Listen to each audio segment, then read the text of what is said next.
कभी कभी ना गला नहीं ख़राब होता, सिर्फ रनिंग नोज होती है, छोड़ो ऐसे ही बिल्कुल वाटरी ड्रेन हो रहा है, बार बार आप वो टिश्यूज यूज़ कर रहे होते हैं और वो बार बार फेंक रहे। तो उसके लिए मैंने जो आपको हब्बे शफा बताई है, यानी ये गोलियां मैंने आपको बताई है, सिर्फ सुबह पेशाब एक एक गोली बना के विद इन 1 डे 100% क्लियर हो जाता है। आपका वो रनिंग वाटर बिल्कुल क्लियर हो जाता है। और सबसे बड़ा फ़ायदा ये है आपकी नाक ब्लॉक भी नहीं होती है इससे।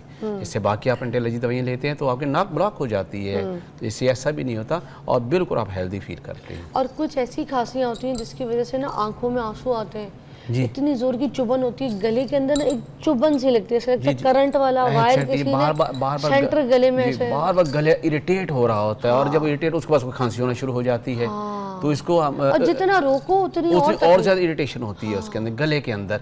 तो उसके लिए मैंने आपको बताया था कि यहाँ पर सुहागा, मलट्ठी और रेवंत खताई, ओके, जस्ट आप ये 3 चीज़ें बराबर ग्राइंड कर ले और चाय वाली आधी चम्मच सुबह दोपहर शाम के फौरी तौर पर इमीडिएटली गले की इरिटेशन है वो ख़त्म हो जाएगी और आपकी खांसी उसी टाइम क्लियर हो जाएगी। ओके। कुछ लोगों का बलगम की वजह से नाक और जो साउंड है ना वो साउंड क्लाउड बिल्कुल बंद हो जाते हैं जी, उसका बच्चों में खास तौर पे अंदर फंसा हुआ बलगम होता है नाक में, जिससे हम कहते हैं कि इन लोगों की आवाज़ ही बंद हो रही है। वोकल कॉर्ड जो होता है वो इन्फेक्शन जो है हमारे गले से हमारे वोकल कॉर्ड तक चली जाती है, जो यहाँ से आवाज़ नहीं पैदा तो वो उसको इन्फ्लेम्ड कर देता है।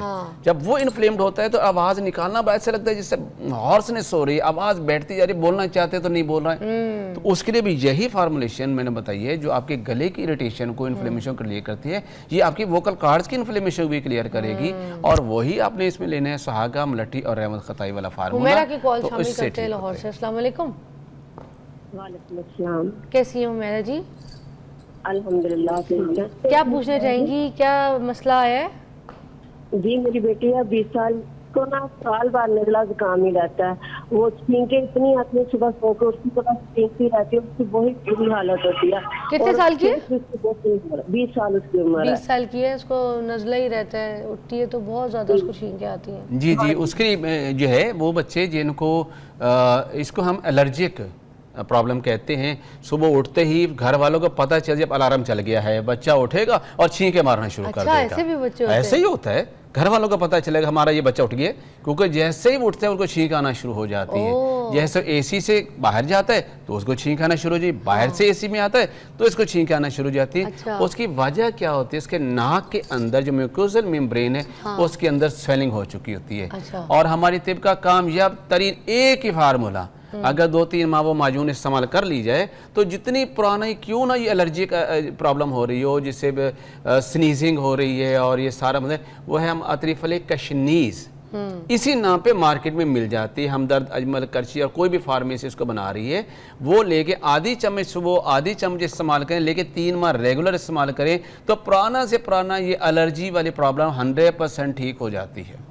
सिंगल रेमेडी, बस कोई दूसरी दवाई लेने की जरूरत नहीं। ट्राई करें फिर ये आपकी नहीं, हमारा 25 साल से आजमूदा है। मैं बारहा पेशेंट को देता हूँ जो बेचारे वैक्सीनेशन करवा कर थक गए हैं, एंटी एलर्जी दवाइयाँ खा कर थक गए हैं, बट इस एक सिंगल रेमेडी में उसमें क्या है, 3 फल, हरड़, भेड़ा, आंवला और एक काली हरड़ और एक कशनी जिसे हम धनिया कहते हैं, चारों चीज़ें 5 चीज़ें बराबर वजन में ले लें और जितना पाउडर हो उससे 3 गुना शहद मिला लें तो आपके पास ये मजून तैयार है। अतरीफल कशनीजी पाउडर से 3 गुना ऊपर शहद खाले से मिला लें तो आपके पास एक मजून टाइप ये बन जाती।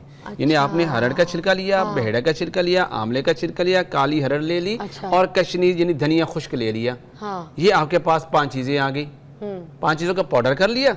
अगर सपोज ये 50 ग्राम पाउडर चारों के 5 का मिक्स कर लिया तो 150 ग्राम इसमें शहद डाल लें। और अगर पेशेंट को शुगर हो फिर तो आप सिंपल यही पाउडर ले लें, आपको शहद डालने की जरूरत नहीं है। इफेक्टिव इंग्रेडिएंट्स तो ये हैं। वो बच्चे जो नहीं है थोड़ा सा टेस्ट लेने चाहिए तो आप उसमें शहद डाल लें, और जो डायबिटिक हैं वो सिंपल यही पाउडर करके रख लें।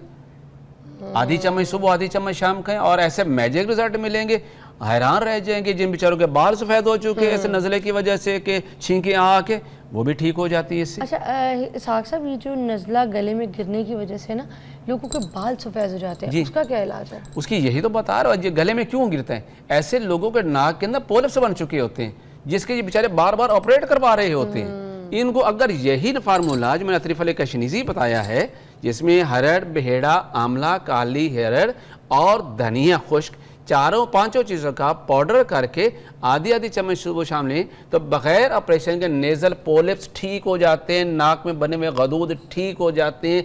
ये PND प्रॉब्लम जिसे पोस्ट नेज़ल ड्रिपिंग हम कहते हैं, जिसे तिब्बती से हम केरा कहते हैं, ये 100% ठीक होता है। केरा भी ये इसी को केरा कहते हैं, इसी को PND कहते हैं, पोस्ट नेज़ल ड्रिपिंग। क्या नज़ला अगर ज़्यादा बढ़ जाए तो ये हड्डियों को भी आपके जिस्म के ख़राब करता है, ये बताना है? यकीनन आपकी इम्यूनिटी को जब डिस्टर्ब करेगा और आपको बार बार ये चीज़ें हो रही होंगी तो आप वीक तो होते चले जाएंगे, आपके पूरे ऑर्गन ही वीक होंगे। अच्छा। सारे आपकी हड्डियां तो वीक होनी तो होनी हमारे हड्डियों के लिए बड़ा नुकसानदेह, नज़ले को लंबा नहीं छोड़ सकते। अगर हम कब्ज़ को उम्मुल अमराज कहते हैं हाँ। तो केरे को या नज़ले को हम अब्बुल अमराज कहते हैं। ये अमराज का बाप है।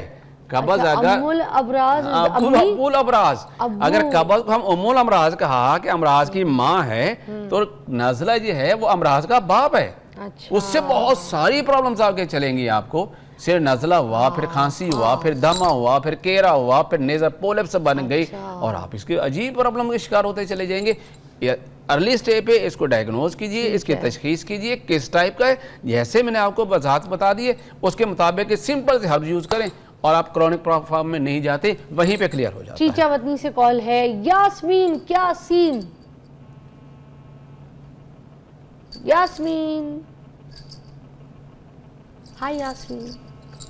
यास्मीन, यास्मीन की कॉल। वालेकुम सलाम, कैसी है यास्मीन जी? जी मैडम, अस्सलाम वालेकुम। वालेकुम सलाम जी। यास्मीन जी क्या पूछेंगी, कैसी हैं?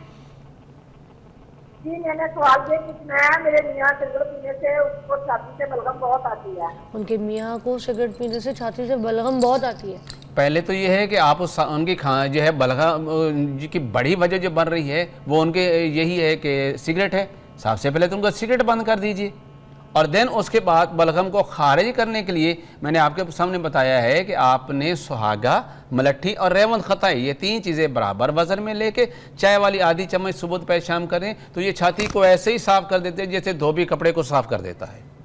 ऐसे आपकी छाती क्लियर हो जाती है और उस पर कोई सांस की प्रॉब्लम नहीं रहती। मुकम्मल जैसे सांस से जो आपकी सांस की नाली में रेशा जमा हुआ था वो बाहर निकल गया, अब सांस लेना भी आसान है। और फर्दर जो बलगम पैदा हो रही है उसके सांस की नालियों के इन्फ्लेमेशन को क्लियर किया और आपको दोबारा बलगम बनी ही नहीं है। बलगम तो एक रद्द अमल है जिस्म का, उस इरिटेशन को ख़त्म करने के लिए जो स्मोक अंदर जा रहा था, जो आपकी म्यूकस जो सांस की जो नाली के अंदर के जो लेयर है उसको इरिटेट कर रहा था, बलगम पैदा ही हुई थी कि उसको फर्दर डैमेज होने से बचाने के लिए आप वो देना बंद करें, ये इसको क्योर कर देगा फार्मूला। वाह यास्मीन जी, ये ट्राई कीजिएगा और आपके हस्बैंड की जो सिगरेट है वो वाकई कम करवाइए, वो बंद करना पड़ेगा, अदरवाइज ये जाके बहुत डेंजरस प्रॉब्लम पैदा करते हैं। आप उनको धमकी लगाए मैं मैके चली जाऊंगी, आप मैके की धमकी लगाएं वो सिगरेट छोड़ेंगे।